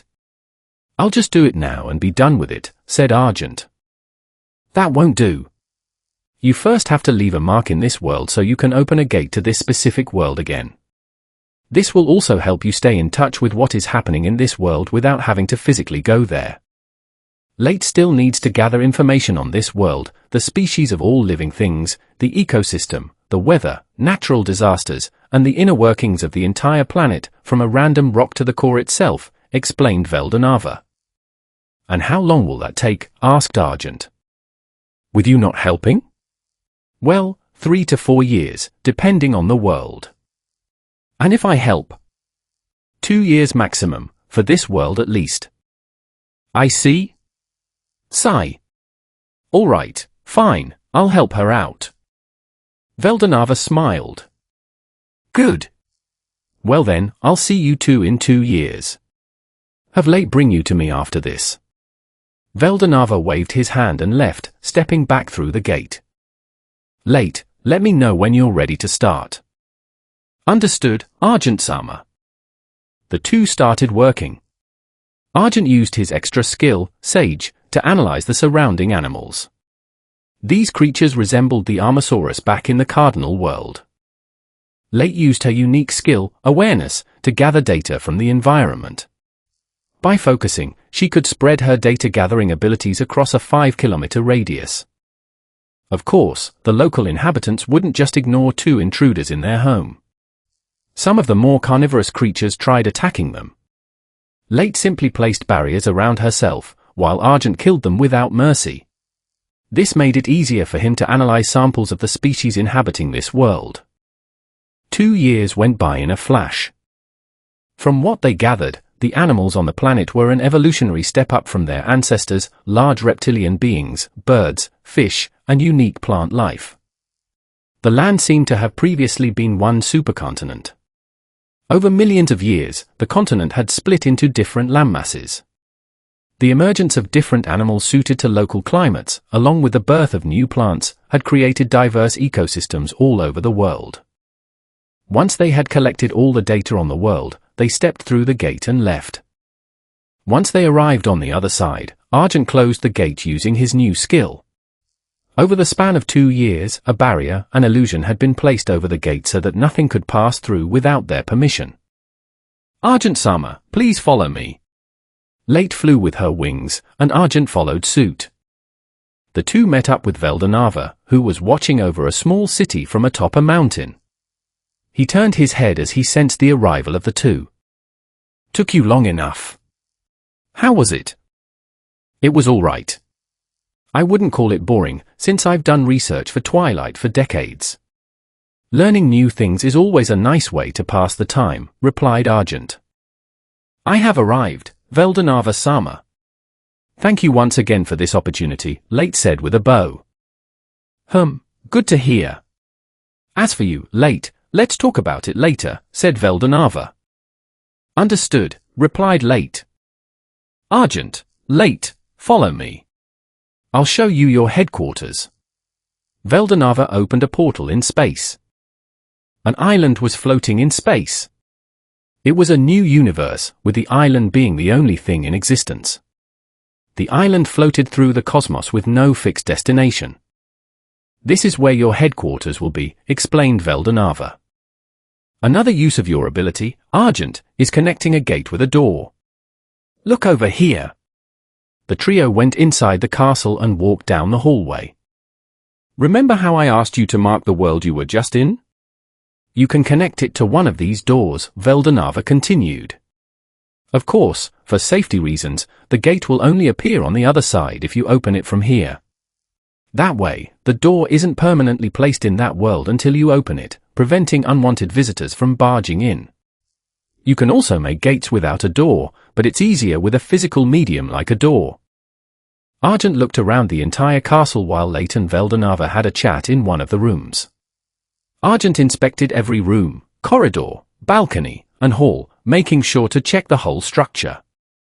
After 30 minutes, he returned to where Veldanava and Late were waiting. So, what do you think? Asked Veldanava. Well, for the most part, it'll get the job done. Though I don't quite like the design of the castle itself. Can I change a few things in here? Sure, do whatever you want with it.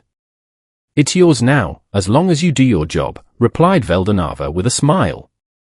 The trio talked for a while longer. All right, Argent, come closer. You too, Late. I'll make both of you primordials, Veldanava blurted out. The two stepped closer as instructed. Veldanava placed his hands on their shoulders and began modifying their souls. After a minute, he let go. That should do it. How do you feel? Asked Veldanava. Well, that was anticlimactic, said Argent, a bit disappointed. Oh? What did you expect would happen? I don't know. Some pain? Going on a small rampage? A change in personality? Something exciting? Well, sorry to disappoint, but I made sure those things didn't happen. While the two continued talking, Argent checked his new status as a primordial demon. Even as a semi-primordial, he could hold his own in a fight with other primordials, albeit losing most of the time. Now, he should be able to win fights against both Violet and Jaune, putting him on par with Blank or Nar in terms of magicules and raw strength. How about you try opening a gate? Argent walked over to one of the doors. He touched the handle and located the marked world he had just visited. He then connected that world to the door. A massive amount of magicules rushed out of Argent's body. Over 80% of his magicule pool was drained in an instant.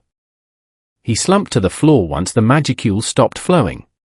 He was panting from sheer exhaustion. The hell? It's this taxing to make one gate. You did good for your first gate, praised Veldanava. Although, based on the magicules provided, the gate will only stay open for 1 year maximum. Only 1 year, complained Argent. Well, that verse was far from the cardinal verse, so it takes a lot of energy to establish a connection. In fact, you should be satisfied 80% of your magicules is enough to open a stable gate to a faraway universe for an entire year. Afterward, the trio left Argent and Late's new headquarters to go somewhere else. Where are we going? Asked Argent. In the span of those 2 years, I had some free time, so I already created your new body. In this body, even without a name, you should be able to push through the limitations of a demon and reach demon peer if you try hard enough, explained Veldanava. Really? All right, cheered Argent. The trio headed toward the gates of heaven. As they flew, a massive red dragon appeared, hovering above them. Veldanava descended toward the ground, and the others followed suit. The red dragon flew closer and transformed into a human form, a woman with azure blue hair styled in twin buns with black ribbons and deep gold eyes. Brother, I was looking for you. Where have you been? Said the woman. Brother? Does she mean Veldanava? Is she another true dragon, then? Well, obviously. Ah, Vel grinned. I just got sidetracked a bit. I met some friends earlier, replied Veldanava. Velgrind looked at the two standing behind her brother. She recognized one of them as a servant of her brother, but the other appeared to be a demon. Noticing Velgrind staring at his companions, Veldanava introduced them. Perfect timing, Velgrind. I was actually planning on having you two meet. This here is Argent. As of now, he is a primordial demon. I gave him a job as an overseer, and—" "Burning breath," shouted Velgrind, as a massive torrent of magicules burst from her palm and turned into scorching flames targeting Argent. Argent was able to put up a barrier just in time. However, against the raw power of a true dragon compared to a primordial demon, he was quickly outclassed and incinerated. Not a single trace of his body remained on the spot. Veldanava could only stare at Velgrind, completely stunned by what had just occurred. "Why did you do that?" was the only thing that came out of Veldanava's mouth as he looked at his younger sister, the scorched dragon Velgrind. Chapter 13.5 Late's Feelings. The time when Argent was out exploring the castle. "So, Late, how was it?" asked Veldanava. "It was fun, Veldanava-sama. To be able to stay by Argent-sama's side for 2 years working together side by side was more than I could ever hope for." While speaking monotonously, happiness could be hinted in her voice. "You should just call him brother, you know? You two were born at the same time." "Nonsense, Veldanava-sama. For someone such as myself to call Argent-sama so casually, even more so as someone close to him, is blasphemous. Just being able to utter his name is enough for someone like me," said Late matter-of-factly. "Sigh, what a troublesome girl." "So? Are you planning to become his subordinate?" asked Veldanava. Veldanava took in Late when she was born in this world. Unlike Veldanava's other seraphim, Late had an ego when she was born and stood out. She was in debt to Veldanava for everything he had provided for her and had sworn loyalty to him. However, this loyalty had wavered over 100 years ago when the knowledge of Argent, a being who was also a half-primordial, became known. Using the unique skill given to her by Veldanava, she observed Argent from afar, and had grown to respect and acknowledge him as her creator. Veldanava had said multiple times that she should just meet with him and talk. However, Late was shy. No, the right term was terrified. How would the person she respected react when he saw her? Would he be happy, angry, disgusted? Potential reactions flooded her brain, which in turn kept her from actually meeting him. Luckily for her, Veldanava was able to create a situation where the two would meet up and cooperate with each other. "As much as I want to, Veldanava-sama, I still want to remain at your side for a couple more centuries to repay my debt. I already told you, you don't have to repay me. In fact, there isn't even a debt to be paid. It's not like your life was in danger or anything of the sort. Tell me the real reason why," ordered Veldanava. Late froze for a bit. "I am still not prepared to become Argent-sama's subordinate. Right, I need to show him first that I am worth taking in as a subordinate." Late stammered, looking for excuses to dodge the question. But dodging the question quickly gave the obvious answer right away. Veldanava could only smile as he saw the expressionless Late have a face of embarrassment, even if only for a tiny bit in her expression. This will take a long time to get her to become his subordinate, huh? But still. In a few hundred years, she'll have a full-blown ego, recalling the words of Argent. Maybe it wouldn't even take that long, mused Veldanava. Chapter 14, Scorched Dragon's Argument. Why did you do that? Veldanava was stunned. Argent was just wiped out without a trace, and it was done by his sister, the Scorched Dragon Velgrind. Veldanava wasn't really angry. He knew Argent could be revived. But still, he was surprised by Velgrind's actions. Looking to his side, he could see Late preparing to attack Velgrind. Her whole body was quivering, holding back her anger. Veldanava prayed she wouldn't attack. Why do you ask? Said Velgrind. Obviously, because I'm not interested in getting a partner. Who? Partner? What did that mean? What do you mean, Velgrind? What is this about a partner? Asked Veldanava. Obviously about the demon earlier. You said his name was Argent, right? I'm not interested in having him as a partner. Wait. Who said anything about you being his partner? I never did, and I doubt anyone else would. Sigh, brother. It was very obvious. Let's state some facts. This Argent is a demon, correct? Yes? Is he a primordial? Well, yes. You gave him a job? Yes. Veldanava continued to confirm the facts stated by Velgrind. As he continued to confirm, he realized where this conversation was going. So a primordial demon that you met has been given a job by you, brother, and is meeting up with another true dragon whom you plan to introduce to each other. Yes. Are you getting there yet? Doesn't this event seem awfully familiar? Maybe déjà vu. Veldanava was left speechless. The situation was similar to meeting up with Guy, whether he admitted it or not. But I never said anything to Velzad that she should partner up with Guy. That was her own choice, reasoned Veldanava. Velgrind looked at Veldanava and sighed, exasperated by the words that left her brother's mouth. Brother! You can't fool me. Guy and Big Sister only met because you introduced them to each other. They often meet up because of situations that you set up. Did you forget? You asked me to help a few times as well. You know how Big Sister feels about you and wants to be acknowledged by you.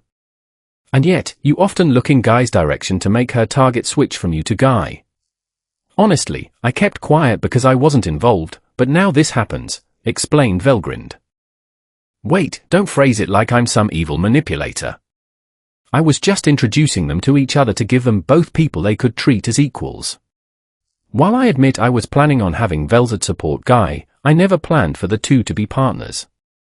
The plan in my head was that Velzad would help from time to time, defended Veldanava. Pointing her finger at Veldanava, Velgrind continued, so you admit it. You were planning to set me up with that demon from earlier, to have me befriend him and help him if he gets in trouble. Well, I mean, there are a lot of strong beings out there that only true dragons can defeat. It's just insurance. Argent isn't even on Guy's level yet, so he needs it, said Veldanava. Argent was now a primordial demon, but that barely changed his current strength level. He was still an archdemon and weaker than Guy. Although, strength-wise, he should be around the top of Class 5. That was the reason for getting the new body. If he gets the new body and adds the magicules Veldanava will give him, that should be more than enough for him to evolve to a demon peer, even without the naming process. The only reason Veldanava hadn't given Argent the magicules yet was because his current body would not be able to handle it. That's why the new body was required. But still, you didn't have to kill him. It wasn't just about killing him. If he was able to survive that, I was planning to consider helping him out. Alas, he was just a weakling. Late couldn't hold it anymore and rushed at Velgrind. Using the short sword she had, she tried making a direct hit on her body. Keyword, tried. Before she could even get close, another scorching breath attack was ready to hit her. Using the shield Aegis, a legendary grade weapon, she blocked the attack and diverted its force to the side. Ho, do you want to fight me? Asked Velgrind, amused by Late's actions. How dare you? Late's whole body was trembling with anger. She took another stance. So did Velgrind. Just as the two were about to hit each other. Stop! Veldanava got in between and stopped the two. He held Velgrind's hand that was casting Scorch magic, and Late's weapon. All right, that's enough from both of you. Especially you, Late. Calm down. Argent is fine, he'll revive in a few centuries, don't worry. And you, Velgrind, you should stop insulting Argent. I consider him my friend, and I won't tolerate any more of this, said Veldanava. HMPH. Velgrind took off using her dragon wings. Similarly, Late flew off using her angel wings, likely returning to heaven. So how am I going to explain this to Twilight? Muttered Veldanava under his breath. In front of Twilight's facility. Oh. Veldanava-sama, it has been some time, hasn't it? Is Arji-kun coming back? I hope that he has been useful to you. Tilda the Twilight was the one who opened the door and met Veldanava at the front of the facility. Ah, yes. Argent was a big help. I won't be staying long, I'm just going to inform you of something. Veldanava declined Twilight's invitation to go inside the facility. All Veldanava wanted to do was tell them what happened to Argent and leave. Oh? May I ask what this is about, Tilda? Argent is, well, how do I say this? He's dead. Not being able to find the words to sugarcoat it, he just said it bluntly. Eh? Arji-kun died? From what, may I ask? Twilight was surprised. Yeah, well, it was Velgrind. Argent took a direct hit from her breath attack. That's all I can say for now. Anyways, he should revive in a few hundred years, so don't worry. After saying what needed to be said, Veldanava quickly flew off, leaving Twilight frozen in place. What happened? Time skip. Somewhere in the underworld, a being was about to be revived. This being was forming with a silver glint, and from this light came Argent. Once fully revived, he checked his body and memories for any abnormalities. Once he confirmed that nothing was wrong, he left the place. He wandered around the underworld to gather information, anything or anyone that could keep him up to date. While traveling, he sensed Jaune near the area and quickly went to her. Arriving at her location, he could see her fighting some greater demons and archdemons. Normally, it would seem unfair from a normal person's point of view to have one girl fight off so many enemies, but I feel like I'll die again if I interrupt her fun. I'll just wait over here. Once the battle, or more like the slaughter, was over, he approached Jaune.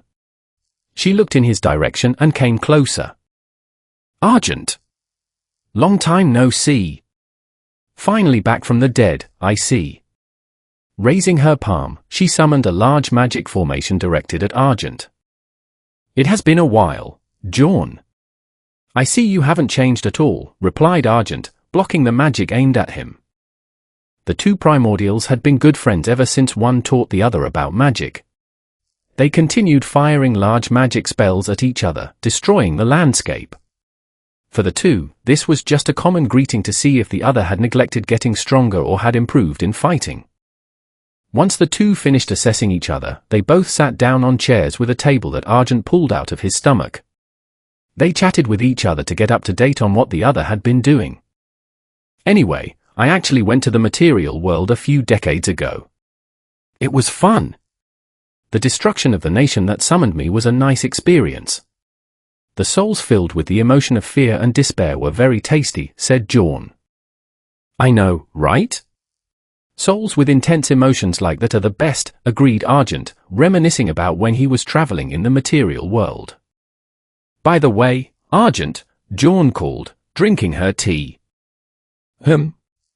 Argent looked at her, drinking his tea as well. I heard from Rain that you got killed by the scorched dragon Velgrind, and that she one-shot you. Is that true? Asked Jaune. Argent was wide-eyed. How the hell did Rain know about his shameful death from the scorched dragon? Well, yes. I did lose to her that way. Shamefully, he admitted it. I know that the true dragons are really strong, but are they that strong? Asked Jaune. I haven't fought one head-on yet. But using the attack used on me as a basis, then yes, they are strong. I heard Guy is around that level as well. Seriously? That person actually got to that level of strength. Right? It was so ridiculous. Even Raintan and Misery got stronger as well. I couldn't even survive a fight longer than a minute against those two, not to mention Guy. Argent complained about the ridiculousness of the three primordials' strength. Speaking of strength level, you seem different? I can't quite figure it out yet. Jaune eyed Argent. While still being the same demon, Argent's aura gave off a slightly different feeling that you would only notice if you paid close attention. Ah, that's because with the help of some people, I became a true primordial demon. Not just a semi-primordial, Argent said proudly. You're right. You are more like us than before. It was hard to notice since you already felt like one of us from the start. Jaune finally noticed the change. Anyway, Jaune, I have a favor to ask, Argent said in a serious tone. What is it? Meanwhile, Jorn stayed casual. Remember that nuclear magic I couldn't do? Teach it to me again. This time, I'm confident I can learn it, Argent said. Argent wouldn't just take his death from Velgrind lying down. Even if only a little, he was planning on getting some type of revenge. Sounds fun, why not? Jorn easily agreed. And for the next decade, the two continued to destroy landscape after landscape in the underworld. Once the two separated, Argent planned on getting summoned. After a year of waiting, he finally found one. As usual, he arrived in a castle's throne room. The royalty, a king, was sitting on the throne, the mags were exhausted, and guards stood all around. I never really noticed before, but does being in the material world weaken spiritual beings? Maybe if you don't have a material body, it does. From what I can assess, Archdemon strength is the limit of a demon's power in the material world. If this were the underworld, I would be able to show off more power.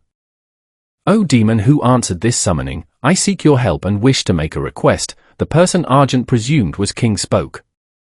The king spoke in a very polite and respectful manner, choosing his words carefully so as not to anger Argent. Argent was summoned as an archdemon, he didn't hijack a greater demon summoning. That meant the people in the throne room knew what they were getting into. I'm listening. Those were the only words Argent spoke. Lesser and greater demons have been constantly attacking from the north. I want you to stop them from destroying more of my cities. The nation that summoned Argent was in the northern part of the central continent, which is closest to the frozen continent. That would require a large payment. I have payment. Bring them here, the king ordered the soldiers. The soldiers brought forth people chained up, similar to how Argent's first summoning payment was. However, this time was different. Instead of slaves, the payment seemed to be prisoners. The nation did not condone slavery and did not want to sacrifice its citizens. They did, however, make a compromise for the greater good of the nation and offered up the prisoners for help and protection. There are more than 200 prisoners here. Is this enough? The king asked with a shaking voice. He prayed in his heart that it was enough to satisfy the demon and accept the request.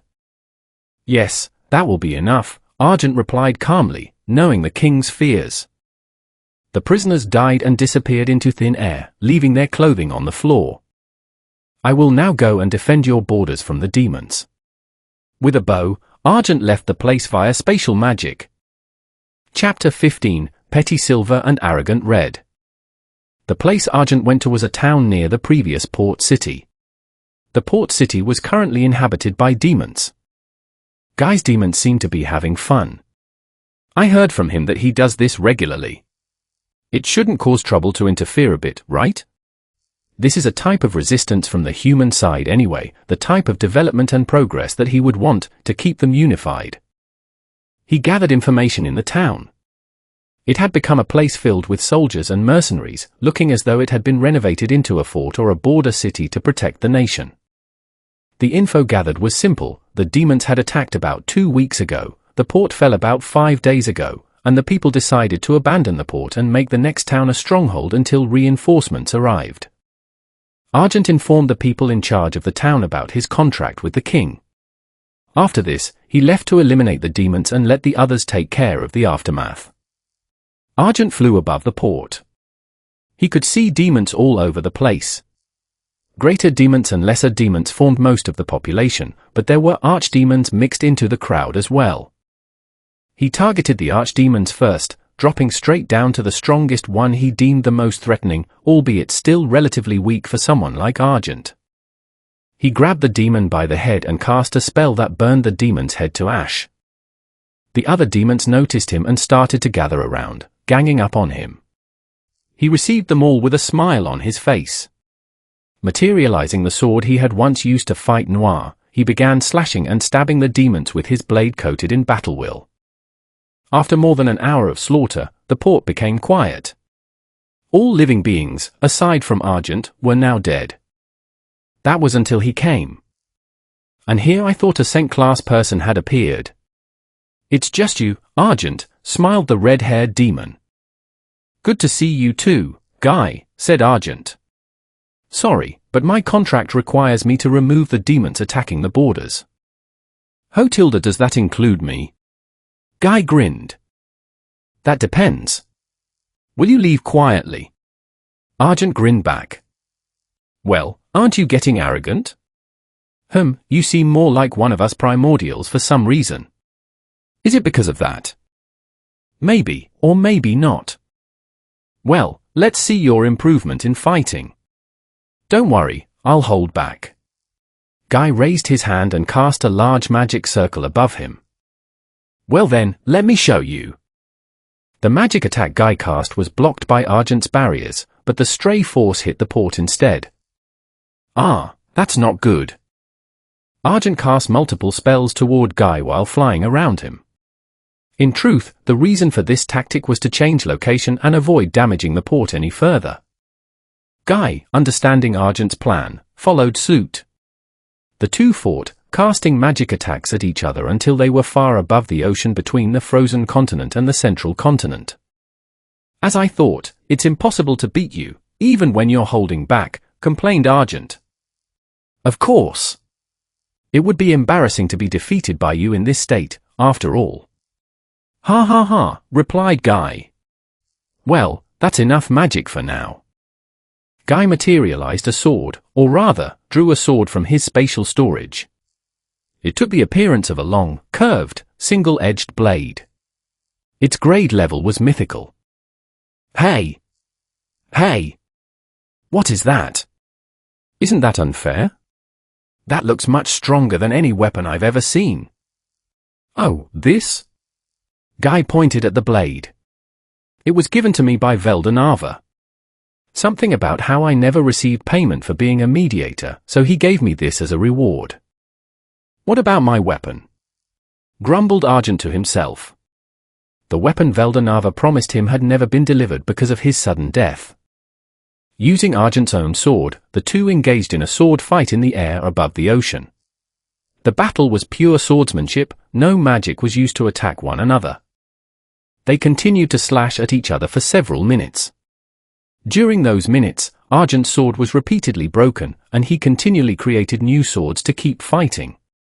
Unlike Guy's pristine appearance, Argent was completely covered in slash wounds all over his body.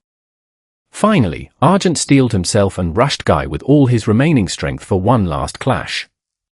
And that's the reason for the missing arm here, said Argent to the others, pointing to his limbless right arm. Well, that was reckless of you, Kai, replied Rain. Indeed. Fighting Guy-sama was beyond reckless, added Misery. By the way, what about your contract with the nation? Asked Velzard. Don't worry. Guy retreated his demons when we started to fight, so I accomplished my goal of stopping the demon attack in the end. I informed the nation that the demons have been taken care of, reassured Argent.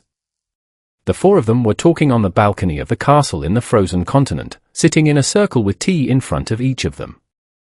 There, you're all good now, said Misery, who had been healing Argent's arm. Thanks, Misery. No problem. Kai. Let's have another cook-off like before. I won't lose to you this time, said Rain, who had clearly waited until Argent recovered his arm before challenging him. Oh? That sounds interesting, said Guy, who had just walked over. Indeed. Your food has always been delicious, Argent, agreed Velzard. The three of us will be your judges. Even Misery was looking forward to the food. It was common knowledge to everyone that Argent's food was the best anyone could ever taste. He had been the mentor of Rain and Misery in cooking, and to this moment, he remained undefeated. Well, I don't mind. But what about the ingredients? Asked Argent. Don't worry, I've already ordered my subordinates to gather them, said Rain. And so, the two started preparing dishes to secure a victory. Rain. Black tiger stew. Golden peach sherbet. Argent. Archdragon meat steak. Chocolate truffle cheesecake. Hey! I've never heard of that dessert before, complained Rain. Of course not. I just discovered it from an otherworlder when I was working at Twilight's facility. But you were always inside that place. When did you have the time to learn that? Asked Rain. Easy. The otherworlder was one of the people we experimented on. In exchange for his safety, I bargained for him to teach me everything he knew about cooking. It seems he was something called a pastry chef before coming to this world. That's unfair. Judges, he's cheating. I don't see how that's cheating. Isn't the competition about who can cook better? All you have to do is cook something better, replied Velzard. But the chocolate thing. I've never even heard of that before. Rain kept complaining. In the end, the winner was obviously Argent. He stopped her whining by giving her a larger portion of the dessert, while the rest savored their food. Hey, I've been keeping quiet, but I feel like my portion is smaller than the others. Specifically, around 1/3 smaller, complained Guy. What are you implying, Guy? You must be imagining things. I gave you all equal portions, replied Argent, looking hurt by the comment. No. Look at theirs compared to mine. Is this because of earlier? Is this supposed to be revenge? That's petty of you. Guy kept complaining about his small portion. Guy, you shouldn't act that way, said Velzard. You're imagining it. It's probably because you ate it fast that it looked smaller. Well, that may be true. It was very delicious, so maybe, hey. Why does Velzard get another portion? Did you get bribed? The extra dessert Argent was slipping to Velzard was caught. Velzard clicked her tongue, as did Argent. TSK, that's how you wanna play it, whispered Guy. Argent-kun, I heard you got killed by Velgrind. Argent glared at Guy, and Guy grinned back at him. From what I've heard, it was quite the fight. Why don't you tell everyone the details of how you fought magnificently with the scorched dragon Velgrind? Guy said mockingly. Oh wait. Since you were revived, did you lose, perhaps? I mean, of course you did. But I want to know what kind of life or death situation it was. Was it a trump card of Velgrind's, or a sneak attack because you were such a troublesome opponent? Guy, from what I hear, you seem to be picking a fight, asked Argent with a smile. Oh my, are you sure? You were just revived, weren't you? Don't push yourself too much, Guy smiled back. Of course not. I wouldn't think myself capable of winning a fight with you. However, with a snap of Argent's fingers, the food in front of Guy vanished. You bastard! Where'd my food go? What's wrong? I thought you hated it, so I disposed of it. You should be thanking me. Since you don't like my cooking, I won't cook for you anymore, Argent replied with a face of triumph. His face clearly said, there's more than one way to win a fight. Bastard! All right, fine, I yield. Bring it back, Guy raised his hands in defeat. There, that wasn't so hard, right? I'll even give you another portion since you admitted it, said Argent. As humiliating as my death was, I'll make sure that next time, I'm defeated under better circumstances. Argent stayed for a few days in the frozen continent with the others. He taught Rain and Misery new dishes, though he kept the chocolate dessert recipe to himself as leverage against Guy. Once he left, he returned to Twilight's facility, as he still had a few years left on his contract. He entered the facility and was approached by the inhabitants. Arji-kun! Welcome back. Seriously, I was worried about you. Twilight practically jumped toward Argent, though Argent dodged by stepping to the side. I still have a few years here. I won't just run away from my contract, Argent said matter-of-factly. The others greeted Argent as well, and everything returned to normal. So, Luminas, how were things here while I was gone? Can you update me on anything new? Argent asked as he walked side by side with Luminas to finish checking the spirits in the capsules. Luminas kept silent until they reached a room down the hallway. She pulled Argent inside to speak privately away from the others. Next time you get killed like that, I'll kill you myself. Got it, said Laminas angrily. Argent chuckled softly. I'll keep that in mind, Lumi. She let out a slight sigh and turned back toward the door. Argent followed her out, and everyday life in the facility continued as normal.